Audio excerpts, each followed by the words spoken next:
Hello everybody, welcome back for another video. Hope you're all doing well and that you're all having an absolutely incredible day. And without any further ado, let's jump right into it. This is going to be a bit of a weird video. I think they're all weird videos.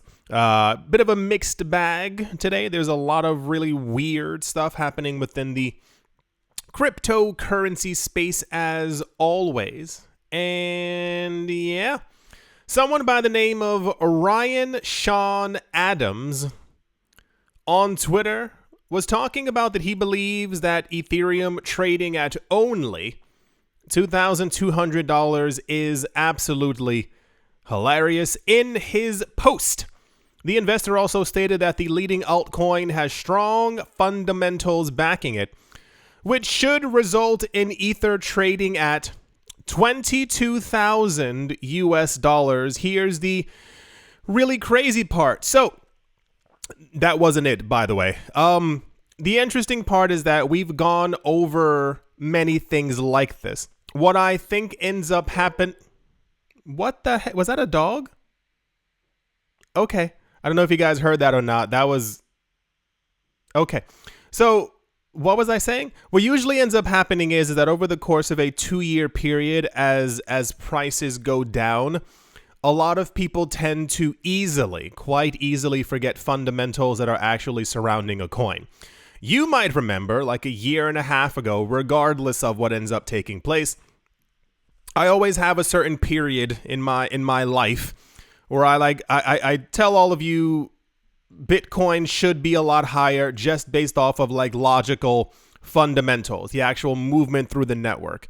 Anyone announcing or saying that Bitcoin should be worth zero is like actually like they need some kind of mental help, because the network every single month is transferring trillions of dollars worth of value. We've had systems that have been around for decades that can't and are not doing that, and people are choosing Bitcoin. And this is with only several million people actively using it.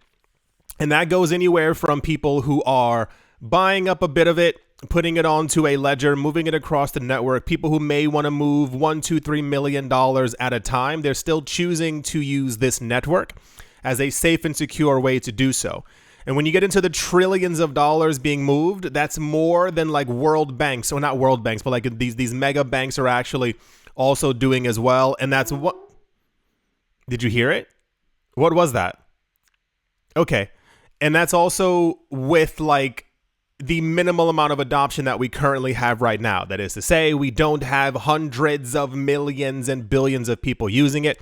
At some point, we're going to have months in the future where like $100 trillion is being moved just on top of Bitcoin. When you talk about Ethereum, and this is comparative to, I guess maybe this is, coming full circle. This is comparative to the other videos that we've been talking about as far as like other coins and other chains.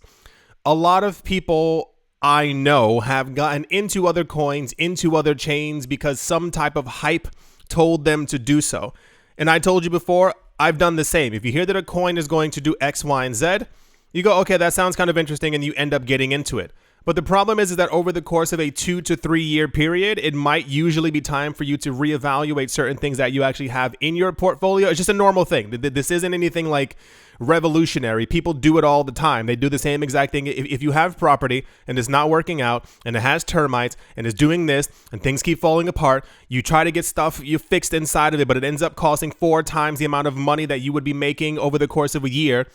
You go, I think I have to sell the property. It's just like logic when it comes to investing.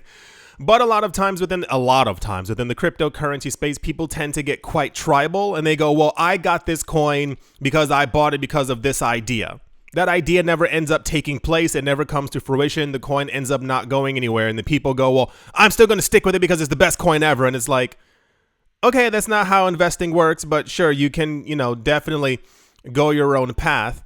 When you talk about the hate that Ethereum used to get years ago and people talking about it wouldn't go anywhere, wouldn't do anything, and now it is the most used chain on the planet, and even talking about the actual, I dare not say the word price manipulation across the entirety of the market to make sure that like the leaves are shaken off the tree. We've gone over that before. What a lot of people tend to not realize is that so we know that there are wealthy people in the market, but what you don't understand is that they want you gone. You're not supposed to be in the market. This is meant to be a market now for the extremely wealthy. The idea of Bitcoin being for everyone, Ethereum being a world computer that's spread around for everyone is these ideas have kind of disappeared as millionaires and billionaires have moved into the space. And we got news a couple of days ago that someone bought $27 million worth of Ether in one go, and all those kinds of conversations that we keep having. Ethereum is a gigantic network, and it's kind of stood the test of time regardless of how few transactions it can do comparative to all these other chains. And this is kind of what he ends up going into, talking about that.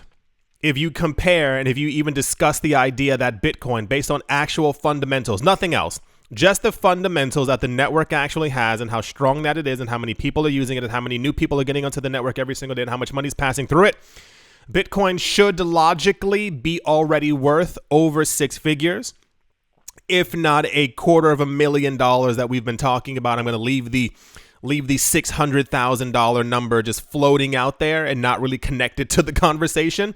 But it's the same exact thing with Ethereum. You can't talk about the most used blockchain that we have, the one that has the most and whatever. You'll understand. He believes it should be trading at around $22,000. He had a Twitter post about it. He said someone has to say it. ETH's price at $2,200 is hilarious. Everyone out here trading what ifs this cycle when Ethereum has the fundamentals. Let me tell you why 2.2k ETH is stupid, and that's stupid with O's, and he put 3 O's there. He said Ethereum now makes $2.7 billion in annualized profits, the only profitable chain. The first key fundamental that adds to ETH's intrinsic value, according to him, is the fact that Ethereum makes $2.7 billion in annualized profits. According to the investor, this makes it the only profitable chain with a price-to-earnings ratio of 98. This ratio is higher than that of Amazon, which has a PE ratio of 75. It also places Ethereum on the heels of Zoom with its ratio of 153. In addition to the impressive price-to-earnings ratio, Ethereum now has entire chains called Layer 2s as new buyers of block space in this cycle. If I'm remembering correctly, we haven't heard anything about that in years. I think in order to use Ethereum, you literally have to buy the kind of space on the network. And I think you also have to have Ether to be able to do so, or is that EOS? This was a conversation from 2017, 2018. The Twitter user noted that 5 Layer 2 networks were the top 10 consumers of Ethereum block space within the last week. Another interesting fundamental is that Ethereum has gone deflationary. It was already deflationary. We had news when it says it inflated 3 to 4% per year in the previous cycle. I think it was actually only 1%. Remember when we had that really weird news day where they were someone was discussing that Ethereum had gone deflationary, and they were showing the chart of this little this little tiny blip over the course of a 6-week period where it actually was inflationary again. And everyone was like, should you sell your Ether? Is Ethereum going down to zero? It's inflationary again. And I was like, it was inflationary since 2015. And it went down to -0, became deflationary, and went up to 1% for 6 weeks. And everyone began to completely freak out. He said bondholders, known as validators, are also earning 5.3% per year. This is in stark contrast to other chains that offer nominal returns. Subsequently, the investor shared that he sees ETH as an internet bond. There are a lot of people, it's similar to I told you about the idea of being able to stake your crypto passively. This is, if crypto ends up surviving, this is going to be the brand new way to make money. For those of you, this was also a conversation that has gone completely silent, because I'm sure a lot of the larger players behind the scenes are grabbing all the space for themselves. It has to do with the Bitcoin Lightning Network. The idea is that you, as a normal person, would be able to take, let's say you have an entire Bitcoin, half a Bitcoin, a tenth of a Bitcoin. You take that tenth of a Bitcoin and you separate it into 10 equal parts, so 0.01, and you basically create not networks, what's the word? Streams or payment paths That's the word I'm going to use. Like a payment path, each one large enough to handle 0.01 worth of a Bitcoin. So basically anything else flowing through the network smaller than that 0.01 would basically flow through your network and use those pathways as a way to send money. The idea is that as Bitcoin continues to rise and people are sending normal amounts of money, you're buying something for $4, $15, $28, $3,000, you won't need a gigantic amount of Bitcoin to be able to do that on the Lightning Network. The idea then being the payment path that you've opened up with your Bitcoin on Lightning. Every time someone uses your payment path, you would get paid in Satoshis. And I think the number back then was quoted as around 1 or 2 Satoshis. Now, a lot of people were kind of turned off, if you will, by that number because they were like, that's absolutely nothing. The idea of the Lightning Network on top of Bitcoin is that at some point Bitcoin would reach dollar parity. And therefore, every time that someone is sending you a transaction or doing a transaction through your network, you would be essentially getting paid $1 or $2. You get the generalized idea. The whole thing is, in the future, the new way to make money will be through crypto. Holding it, staking it, being a validator, having a payment path or network to be able to help money flow through this thing seamlessly and easily that is essentially allowed for everyone around the world to do. Because normally, with the current system that we have, you would basically have to be a bank to be able to do that. So imagine a scenario where 30,000 people become a validator for the network, or you have 100,000 people who are opening up channels to be able to do this. People who would normally never be able to make passive income, you can now open a channel on the Lightning Network and have money flowing to you in this sort of way. Anyways, this is a very long conversation. You can hear me kind of talking fast because I'm trying to get all the thoughts out at the exact same time. I'm not in the mood to make like a 5-hour video on this entire discussion of like how the world is going to change and people who hold crypto are basically going to be the winners. Because once again, if this entire crypto experiment does end up taking off and like becomes the way that I believe that it is going to end up being, it's basically going to be in this direction. It's the same exact way where like if you hold early and the prices rise and then you end up staking, you are going to be making more money than other people who didn't buy earlier than you, which is kind of interesting. We're getting a lot of really intense price predictions over the course of the last, like I want to say 3 weeks or something like that. We have not heard anywhere about a $22,000 Ether. I think a $10,000 to $12,000 Ether is definitely in the cards. It's not that big of a jump from the previous all-time high. It was like a 2.5 or 3x or something like that. But we're also getting a lot of people talking about that by the end of this year, Bitcoin is going to be going crazy. Before we get to April, prices are going to be absolutely insane. And by the time we get to the end of next year, you know the entire thing already. But the majority of people who are paying attention to the actual fundamentals on these chains are the wealthy. Because when normal people see that a coin's price isn't moving or is going down, I've learned you can give as much good news as you want or actual like upgrades, updates, proper partnerships, usage, growth, deflation, etc. And normal people tend to, it's not that they don't know those words. It's more of like, it means absolutely nothing to them. Like if you've ever had a chance to watch like traditional financial news before you found out about finance and sat there, like it makes no sense to you. Like you would not understand what a dividend is or how people are like doing all these other things with their money. And it's kind of the same exact thing with crypto. A lot of the newer people in the space are just simply throwing it into anything that looks fantastic or amazing to them, not realizing that there are chains that are literally taking over the entire world now. Yeah, that's the apparently ETH at 2.2K is STOOOPID and should be around $22,000 news. And yeah, let's move on. In news that literally rocked the cryptocurrency space, I saw this news and I was like, I know people freaked out when this news happened.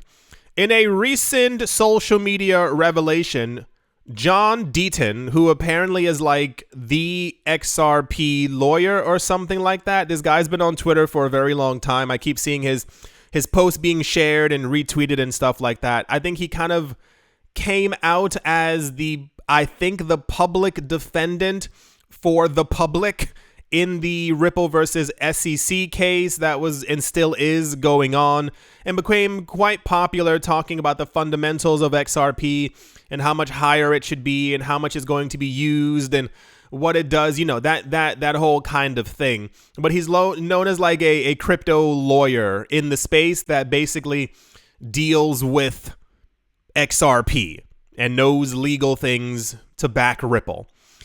In a recent social media revelation, John Deaton, a leading crypto lawyer and legal representative for XRP holders, disclosed a striking contrast in his crypto portfolio, which sent people up the wall. Through a series of candid posts, Deaton emphasized that despite his prominent role in Ripple's legal battle against the SEC, Bitcoin holds a staggering 10 times more value in his investment portfolio than XRP. Now, you can imagine that people didn't care for that news. The idea is because a lot of crypto is so tribal, is that if you are backing XRP, if you talk positively about XRP, you should only be holding XRP. And the fact that he holds 10 times more Bitcoin than XRP did not sit right with. And I don't think the term XRP maximalist like is a thing comparative to Bitcoin maximalist, but you kind of get what I'm saying. One really fundamental thing that you need to learn when investing, it's very simple. It's diversification.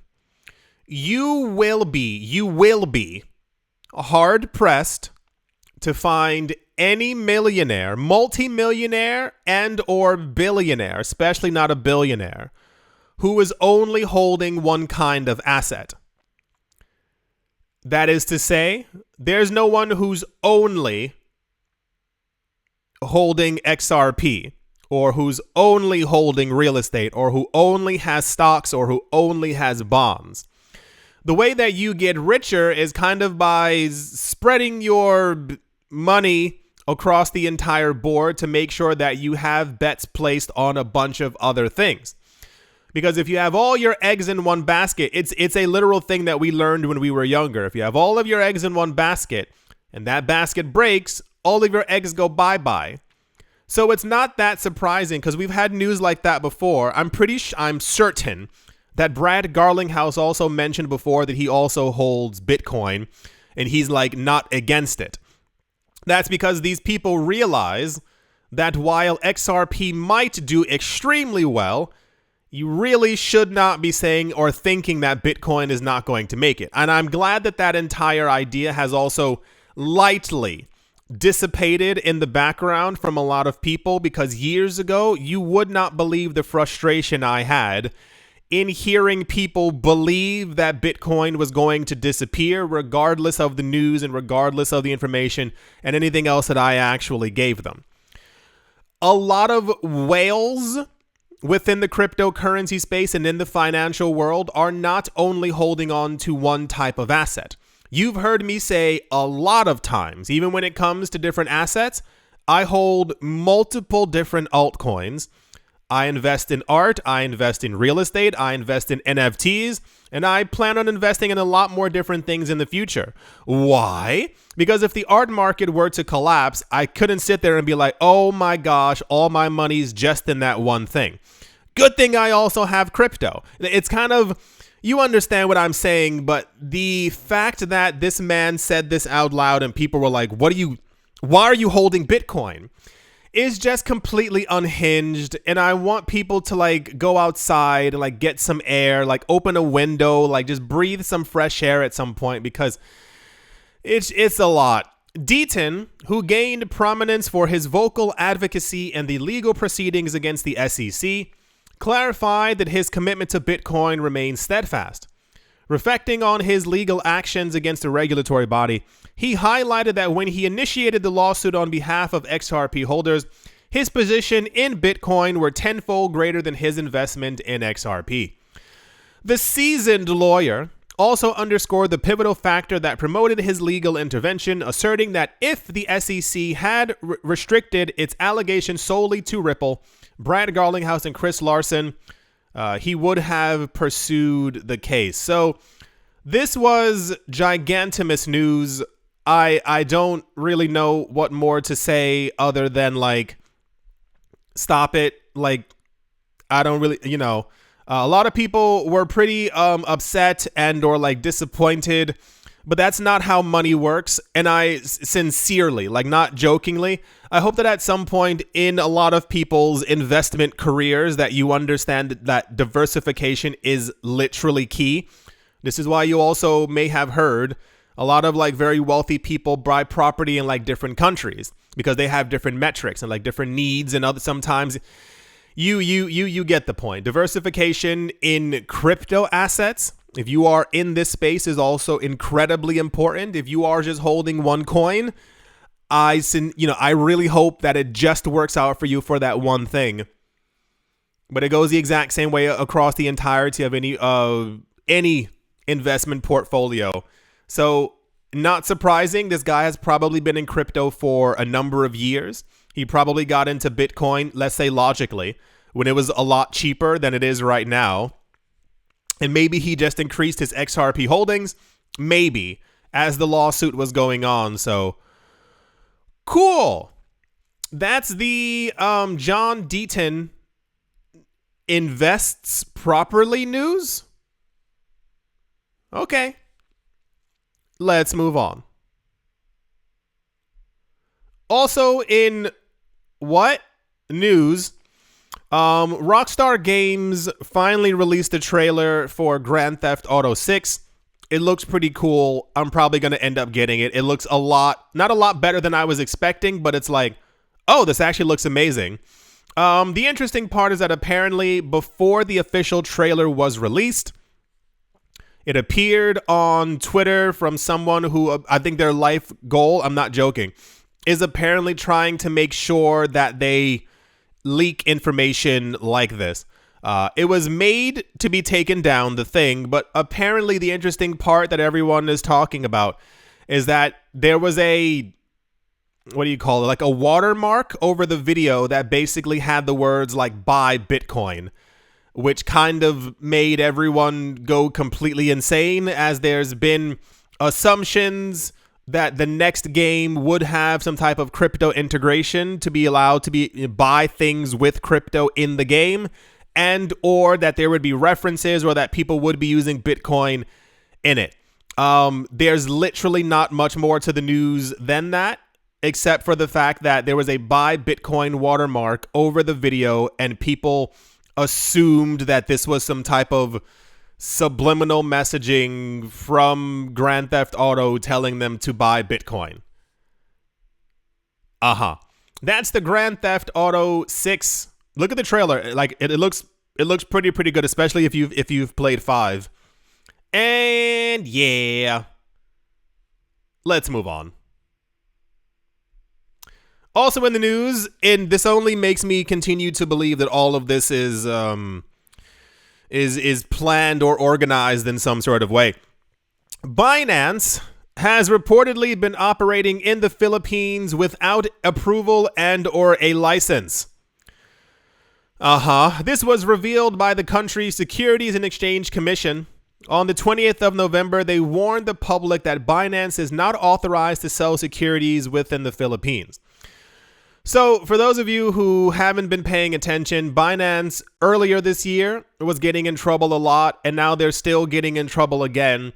This just feels weird and kind of fake in that, I'll say it again, a lot of crypto exchanges are working in multiple places around the world and have been for a while.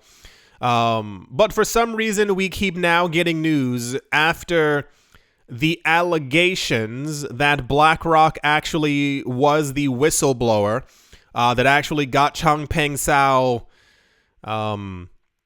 got, and also for the downfall, air quotes, of Binance.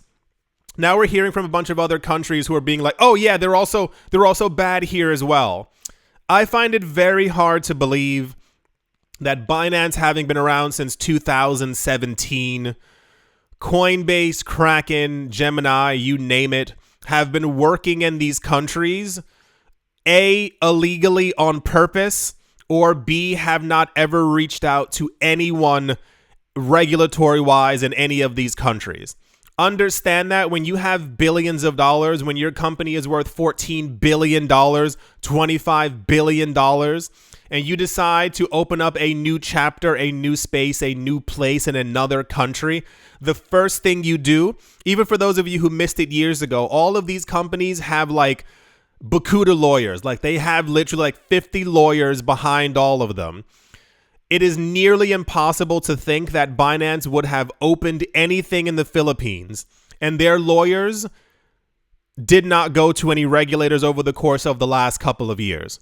It's literally nearly impossible. If you read about a lot of the early happenings within the cryptocurrency space when Ethereum was getting started and a lot of the other companies, they actively, before the ICO or any of these things even took place, they went to regulators. They told them, they said, hey, we're going to be launching this new thing. It could be deemed a security. We want to make sure that we give you guys a heads up. And they had multiple conversations and they made foundations and it takes months and years to do these things. Binance simply didn't like buy up a property and then go, okay, this is it. This is where we're going to go. Launch the website. No, it takes a long time. So the idea that all these countries are basically lying at this point, cool. I don't really know. The entire space is extremely corrupt. I was hoping we would get away from the corruption of the world because of crypto, but Binance is centralized. They are a company, and therefore things like this are going to take place. The SEC in the Philippines made it clear that an exchange like Binance must register with them and provide information about the securities it offers before going to the public. Yada, yada, yada. So apparently the offense can give you a fine of around $90,000 or 21 years behind bars. That doesn't seem too equal to me. $90,000 is not equivalent to 21 years behind bars, but this was also floating around as something else that Binance has done. Because a lot of other major banks and other institutions, you may have missed it about a week ago, have all been saying that crypto is now clean. I'm not joking. That crypto now is a good place to be because Changpeng Zhao is in trouble and Binance isn't as strong. These people are disgusting, but that's just the way that our world works. It's very, very sad. That's the Binance is facing legal issues in the Philippines. Because I'm sure they definitely went to another country to make sure that they were just doing illegal things, as you know. As terrible people do. That's the Binance news. Yeah. Let's move on. See, I told you it was going to be like a very mixed bag video. Like a lot of really weird thing has just been happening within the cryptocurrency space.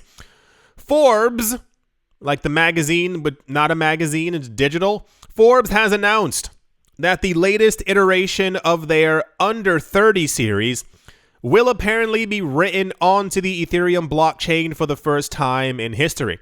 For those of you who do not know, another usage of blockchains is actual information. I know that sounds like, what? Yeah, no, it's actually also, it's not just moving money around. The idea is that if these blockchains survive essentially forever, anything you put on them will also last forever. It's just always in the chain. So this is why the idea of like certificates of authenticity or provenance or anything like that are very important when it comes to the cryptocurrency space, because basically anything on a blockchain is there for life. The narratives of the exceptional individuals featured in the list will be permanently recorded on the blockchain, marking a significant foray into the intersection of traditional media and Web3. Not really. These companies have been using crypto for a very long time and they've known about all these things. It's just that the 30 under 30 is going to be like written on Ethereum this time. The under 30 list spans across 20 diverse categories, including art, entertainment, retail, e-commerce, finance, and investment.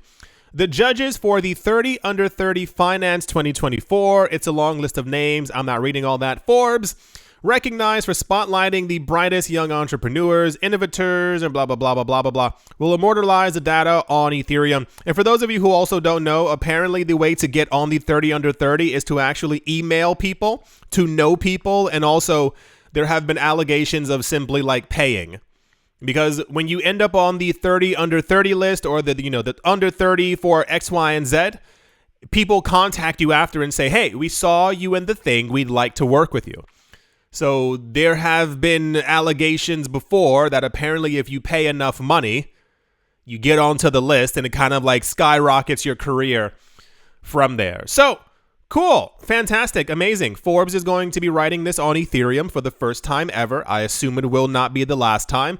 We are probably going to get news over the course of the next couple of months that other companies will also be doing the exact same thing, because you want the information to basically last forever. That's the Forbes under 30 on Ethereum news. And yeah, let's move on.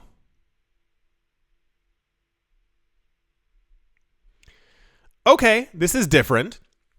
Remember I told you that once prices began to move back up, we were going to hear from a lot of other coins and chains again about other things that they've been doing. We have not heard about this chain in a very, very long time. The Iota Ecosystem DLT Foundation has secured its place as the first decentralized ledger technology DLT foundation that is registered with the Abu Dhabi Global Market ADGM in the United Arab Emirates. It says marking a groundbreaking move. A lot of you may not be familiar with Iota. Iota came out around, I want to say 2016, 2017. The initial narrative around it was that Iota was going to be the next XRP and or better than XRP. You know how that ended up turning out. I told people a number of years ago it was not going to, but Iota was very hyped back in the day. Iota was kind of like the Cardano or the Tron of its time, if you will. Like, a lot of people loved that we're talking about it. And it was because the creators said that they had done something completely different. They said that they didn't have a blockchain. They had something called a tangle.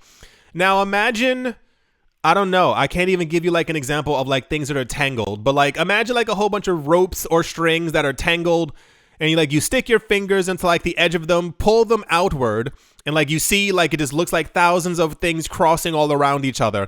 That's the idea of the tangle. And as more people get into the network and more transactions are on it and more network and nodes and yada, yada, yada, the tangle would only increase, allowing for speed of information to pass through all of it, as opposed to like, so think of the idea of a blockchain. A block gets produced, it gets attached to the chain. A block gets produced, attached to the chain. A block gets produced, attached to the chain. With Iota, the idea of the tangle is that everything is so tangled up that information can move a lot quicker between it. Part of the problem was that a lot of developers back in 2017 and 2018 were like, it doesn't actually work. And the news basically is that apparently the tangle had tangled itself and wasn't as functioning as the Iota team claimed. It disappeared from the news for about a good year until we heard about it again, I believe in 2019. I believe it was 2019 where the people from Iota announced that they were working with Jaguar Land Rover, there we go, and some other company that works with escalators or something like that. Iota's then plan, for those of you who don't know, IoT stands for Internet of Things. It was estimated in the year like 2013, 14, 15 that all of our devices would in some way be connected. That is to say, your phone's connected to your computer's connected to your stove's connected to your fridge. Not a joke, like it's literally they thought it would be this way. And the idea is that if you're driving down the street in your self-driving car, you would get a text message that pops up on the windshield because you know it's self-driving. And it says, hey, this is your fridge. You're running low on orange juice and you need more hummus. And you would click, okay, I want to get more. And basically all the connections between all these things would have been facilitated through Iota and their tangle, which didn't work because it was too tangled. And therefore, that's the generalized idea. All your devices would be talking to each other through Iota, through this new system. You'd be able to buy orange juice. It would be delivered by drone. You think I'm joking, but this is like the idea that was like presented to everyone as this like hyper futuristic thing, what have you. And since then, we have not heard anything from Iota. It's been a number of years. But now, apparently, the Iota Ecosystem Distributed Ledger Technology Foundation is now working with the Abu Dhabi global market. They're committed, apparently, to energizing the Iota ecosystem. The foundation is set to receive a significant investment exceeding $100 million in Iota tokens. The primary goal is to foster community-focused initiatives, catalyze the expansion of the Iota protocol, and enhance regulatory synergy. In September, Iota announced ambitious plans for a new foundation in Abu Dhabi, signaling a move for global expansion. Today, the Iota Ecosystem DLT Foundation has successfully registered under the ADGM's DLT Foundation framework, positioning itself as a pioneer in bridging digital and real-world assets, particularly in the Middle East and Northern African region. Cool. Amazing. We haven't heard from Iota in a it's been a very long time. Let's see what actually ends up happening. Assumption, the blockchain will be used for purposes. Maybe they're going to be putting like what's that word? When you like buy stuff, do stuff. Supply chain. There we go. Sorry for screaming. Like supply chain stuff on their chain or their tangle.